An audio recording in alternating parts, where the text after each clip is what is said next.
நாமக்கல் மாவட்டம் பரமத்தி வேலூர் அருகே 15 வயது சிறுவன் கார் ஓட்டிய விவகாரத்தில் தற்போது இந்த கார் விபத்துக்குள்ளாகி 2 பேர் உயிரிழந்திருக்கிறார்கள். விவரங்களுடைய நிகழ்ச்சிய செய்தியார் ரவி. விவரம் என்ன? இந்த விபத்து எப்போது ஏற்பட்டது? அந்த சிறுவன் யார்? அதாவது நாமக்கல் மாவட்டம் கபிலமலை அடுத்துள்ளது பெரிய மருதூர் ஐயம்பாளையம் கிராமம். இந்த கிராமத்தைச் சேர்ந்த விவசாயி ரமேஷ், இவரது மகன் சுதர்சனம், அந்த பகுதியைச் சேர்ந்த சுதர்சனத்துடைய நண்பரான லோகேஷ் என்ற 2 சிறுவர்களும் சேர்ந்து நேற்றிரவு ரமேஷுடைய ஆம்னி வேனை எடுத்துக்கொண்டு நேற்றிரவு கபிலமலை பரமத்தி சாலையில் சென்று கொண்டிருந்தனர். அப்போது வேகமாக இவர்கள் ஓட்டி பழகுவதற்காக சென்று கொண்டிருந்த நிலையில் ஆக்சிடென்ட்டுடைய வேகம் அதிகரிக்க வேகமாக சென்று கொண்டிருந்தனர். அப்போது ஈரோட்டிலிருந்து பரமத்தி வேலூருக்கு வந்த டொயோட்டோ கார், அந்த காரை விக்னேஷ் என்பவர் ஓட்டி வந்தார்.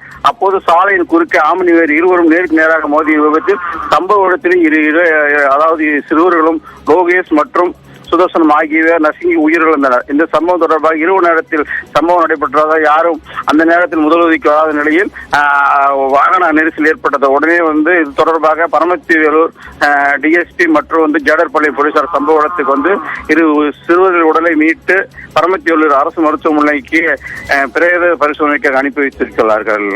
சிவபெரியன். நாமக்கல் மாவட்டம் பரமத்தி வேலூர் அருகே 15 வயது சிறுவன் கார் ஓட்டி விபத்தை ஏற்படுத்திய விவகாரத்தில் 2 பேர் உயிரிழந்திருக்கிறார்கள். இந்த சம்பவத்தில் தற்போது காவல்துறையினர் விசாரணை மேற்கொண்டு வருகின்றனர். கடந்த ஏப்ரல் மாதம் 1ஆம் தேதி முதற்கொண்டு 18 வயதுக்குட்பட்டவர்கள் வாகன ஓட்டுநர் உரிமம் இல்லாமல் வாகனத்தை இயக்கி விபத்தை ஏற்படுத்தினால் அவர்களுக்கு கடுமையான தண்டனை விதிக்கக்கூடிய வகையில் சட்ட திருத்தம் அமலுக்கு வந்திருப்பதும் குறிப்பிடத்தக்கது. இந்த விவகாரத்தில் அவருடைய பெற்றோரும் குற்றவாளிகளாக கருதப்படுவார்கள். தொடர்பான தகவலுக்கு நன்றி ரவி.